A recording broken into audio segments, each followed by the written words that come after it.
Everybody, it's me, Andrew. Get out into nature and tune in for yourself. Resonate with the Earth's electromagnetic field via 432 hertz, the universal frequency. Balance out psychologically and emotionally, and further strengthen your brain and your heart's coherence as well. Get a plant based diet going for yourselves today and nurture yourself right back into life. We are literally herbivores in our nature.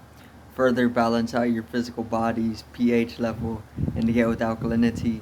Then you can generate some static electricity. Send me some love telepathically, set attention to your mind, and set intention to communicate. That is all there is to telepathy. You are now tuning in to great days. So today I'm going to go over universal awareness, universal consciousness, and maybe even go into liberation, enlightenment, um, and I guess maybe I'll touch upon desires, right, and being able to liberate from that. I'll just get into that whilst talking of liberation. So let's get into this. So universal awareness, universal consciousness is pretty much awareness of the universe, right? So this is something that everybody has within them. Everybody has or is universally conscious. It's just so that there's various different systems that we have been caught within, or that we fall into and align ourselves with lower states of awareness, right? So universal consciousness is a state of awareness of the universe, right? Of the entire of totality of everything that is existing, and it can even go beyond that, right? So universal consciousness is pretty much Christ consciousness. What you're listening, or what you're hearing when you're hearing about Christ consciousness, or even the Buddha, the awakening. It's all kind of talking of the same state of awareness, right? But it can vary because there's levels to the states of awareness, right? But there's Christ consciousness, there's universal cosmic consciousness, unity consciousness, right? So the normal state of awareness that has been that a lot of the mass has kind of fallen into, or has been is within, the normal state of consciousness, or the normal state of awareness is not of a unity consciousness. It's not of a Christ consciousness, or it's not of a cosmic consciousness. It's more of a egoic consciousness, right? So this basically means that the awareness is of a very low level, because it's fixated on the egos, the egoic enterprising, right? So um, when you're listening to the various different stories, the holistic stories, or the holy figures, right? Like the more famous ones, um, they're all proclaiming proclaiming God, right? Glob. They're all proclaiming God, because they've had the experience of universal awareness. This is Christ consciousness. Uh, Christ is known for being in a state of awareness that is unifying, right? So we're talking about the unity conscious grid. So this is the Earth. The Earth has various different grids um, that correspond to the various different species of the planet, right? And one of the grids is of a unity consciousness. So we can tune into this. It's very, very simple. It's not excluded. Everybody is able to do this, right? This is the same story as Buddha. Everybody has within them the Buddha nature. Everybody is a Buddha, right? And that's the ability to be able to tune into that state of awareness.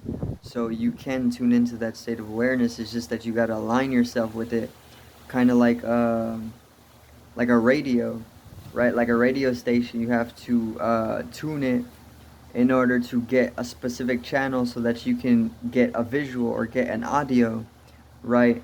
It's the same thing. You got to align yourself with a specific channel, which is within that state of Christ consciousness or unity consciousness, God consciousness, and then you can get a certain experience, and that experience is transcendental, right? Which is beyond the body, beyond the mind, which is the mystical experience, or you can call it a religious experience, but it's a mystical experience or a transcendental experience. This is an experience completely beyond the normal state of awareness that has been fixated within the mass. So, once again, all you got to do to come into that state of awareness, a Christ consciousness, or cosmic consciousness, is to align yourself with it, right? It's not impossible. It's not strict or excluded to anybody. It's not only for Christ. It's not only Buddha. It's not only for people of royal blood or anything like that. It's for everybody. Everybody can come into that. It's just you have to align yourself with it. You have to just effort yourself into that state of awareness, right? And then you can transcend the body and the mind, and death is an illusion. So, in order to be able to dissolve away the boundaries enough to be able to come into a higher state of awareness beyond the body, you need to first align yourself with it. By this I mean you can go through yoga. This is why yoga is taught to everybody all throughout the world, because it's a very practical method of the alignment itself, because that's what it is. It is the alignment. The process of yoga is union. That's what it means, union. Unification is synonymous with God. Unification is God. So in order to transcend the body, you need to align yourself with the universe. And it's as simple. You do this by connecting yourself with the universe. So if you just connect yourself with the universe, if you immersify yourself in the here and now, and you don't fall into constrictions or whatever it may be that kind of keep you within lower states of awareness, you can slowly ascend into higher states of being. This is simple. The constrictions, all of these things that are keeping you away from the higher states of awareness are natural, but you can easily teach yourself to avoid them or to work through them. You know, it's very, very simple, right? The seed is already within you. All you got to do is allow it to grow. You got to water it. You got to take care of the seed. The seed is the ability to connect to Christ consciousness, or the seed is God itself, right? Having the experience of God is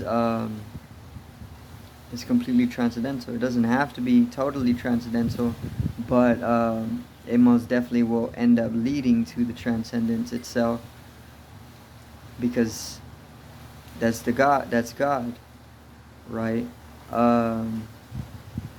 So there's multiple different methods to be able to do it. You can use math, right? You can use yoga. You can use just sheer compassion.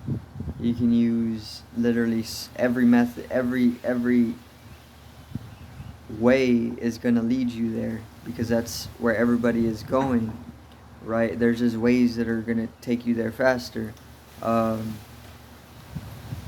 And this is all for the experience of transcending the body. This is completely vital to everything, anything, right? Why is it so vital? Because the transcendence itself it's inevitable. So you want to allow it to be.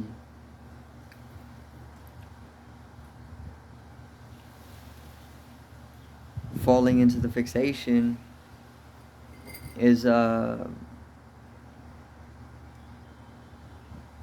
it can be maybe a desiring if you kind of contemplate it, but it's also just kind of a natural thing, you know, because it's not bad that you're in a certain state of awareness that is maybe too attached to the body or the mind, but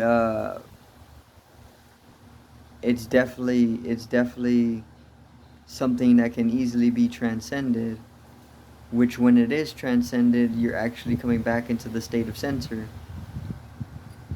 See, being over attached to the body and mind is already off center. It's in imbalance. And that's why it's a lower state of awareness. And the higher states of awareness are already known and experienced by us, because this is where we should be. So all we got to do is really traverse through the various different methods that are unique to us, to our geometry, right? There's methods that span to the mass, and then there's little methods for the individual, right? Because each formulated geometry of the individual is different. So you can find things that are unique for you, for another person, and then there's things that work for everybody, right? So you can have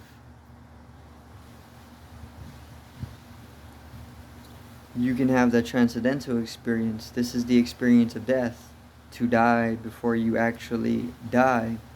And this is important because this is actually what opens you up to higher dimensions of being. See, without that, we're just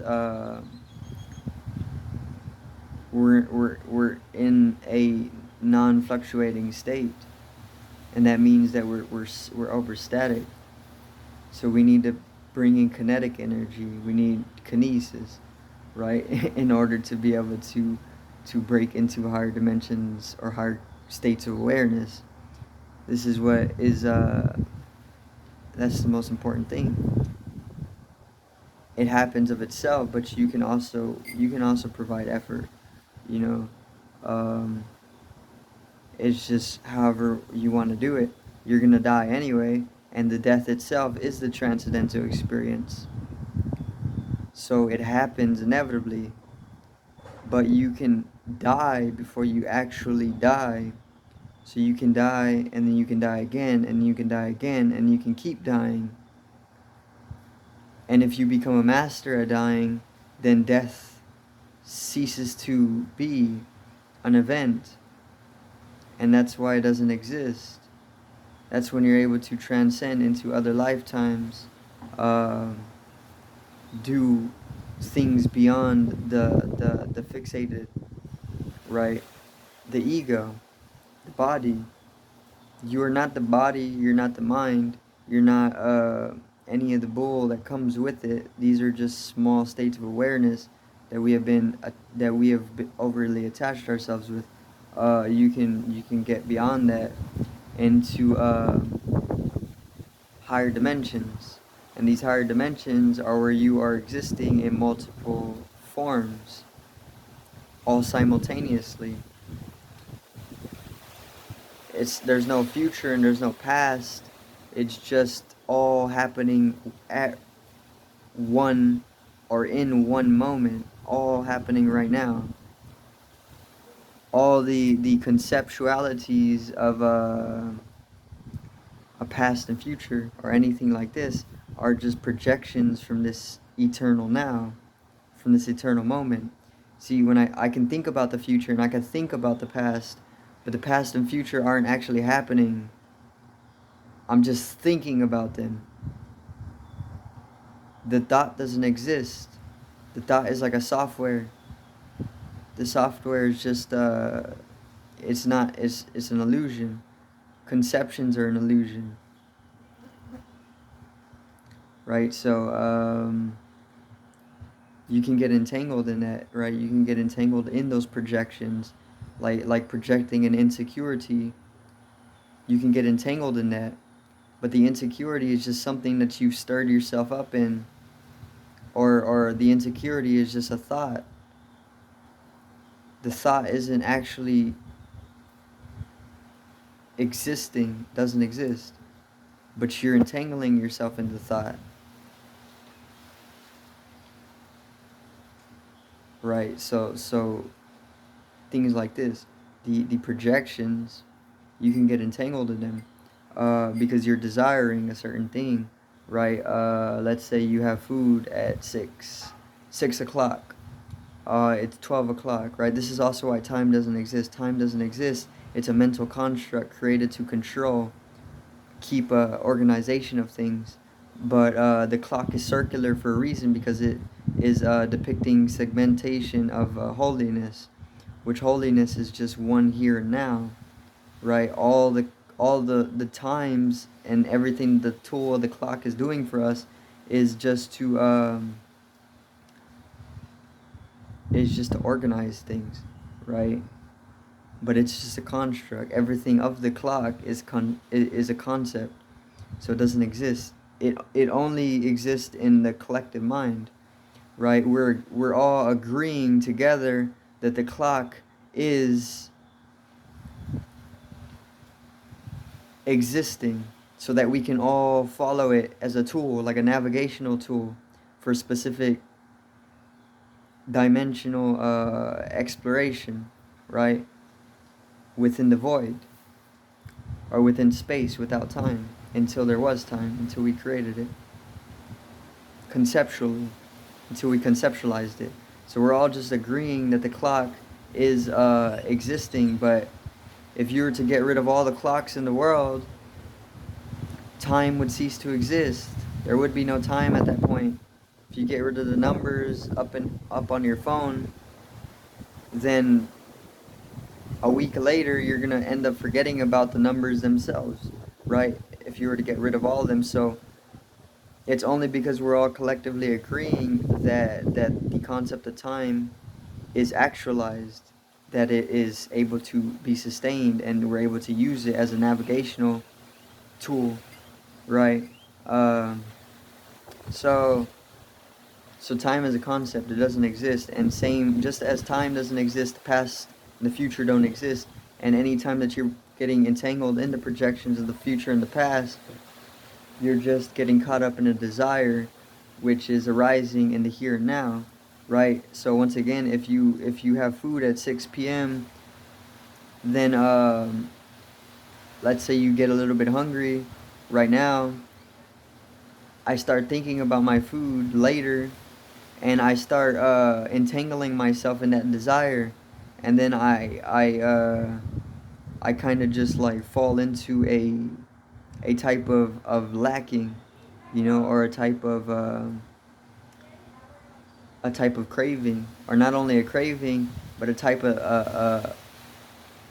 a little frustration, you know, and all of these little whatever you want to call them, little entanglements are keeping you out of a higher state of awareness, right? So all you really got to do is flow into it more, or allow the flow of energy, and you can. There's many different methods to be able to do it, but you can most definitely end up reflecting the higher states of awareness into your current state of awareness, and eventually you're gonna find that the body dissolves along with it, very simply, right? There's no struggle in it, because it's something that happens of itself, because the ego is the only entity that is in struggle.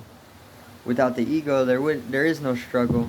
So then if you subtract it, all that's left is a liberation, right? Because the only thing that needs to be liberated is the ego, or you need to be dissolved away into the universal ocean. So the liberation comes when you're able to open yourself up enough to be able to fall into the universal experience, right? And we've only put ourselves off of it so we can have these experiences as egos, so that we can get that high, because it's a high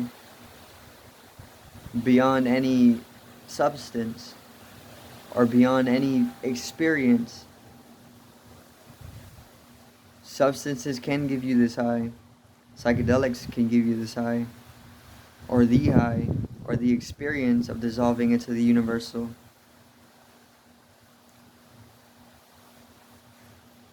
And that's what the ego is for. The ego is to provide you that experience so that we can collect that experience and concentrate it and create higher and higher states of bliss, right? Because it's all just energy. So the universal awareness, you can easily connect yourself with the universe, align yourself with the universe through whatever method works for you as an individual. Whatever makes you blissful, do that, and eventually you align with the universe, and you can start traveling the cosmos. Not like imaginatively, but actually able to travel the cosmos, where you're able to experience the cosmos, and where you can travel the cosmos, right? So you can learn about things beyond the planetary inhabitation, which is this experience. When you're in the womb, you were already in a cosmic consciousness. When you're floating in the womb, you're being conceptualized like the Genesis, conceptualization out of the void. That was you in the womb, right? So you're most definitely being conceptualized in the void, which is nothingness. And within that, you were in a cosmic consciousness, which is how you were able to conceptualize yourself in the first place. Because nobody conceptualized you, because there was no you before the conceptualization. Because there was only a nothingness, which means there was no one, which means you didn't exist before you were conceptualized within the void. So you had to conceptualize yourself out of nothing as nobody. And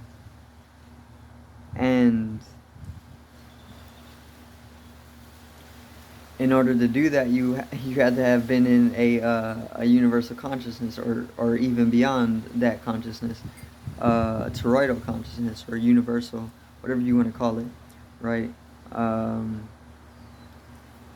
But that's all it is. God is consciousness. God created himself. Self-created. Even if it was done by another entity, that other entity is still God creating himself. It's a paradox. It's a paradox. The mathematics is paradoxical. It's contradictory. All higher math is paradoxical until it comes back into the absolute simplicity, which is non-existent. So, universal awareness, having the experience of God, something beyond the body, transcending the body, comes inevitably to everybody, and that's what death is. Death is the transcending of the body. Whenever you die, we say you shed the body. I shed the body when I die, as a soul, as an eternal soul. But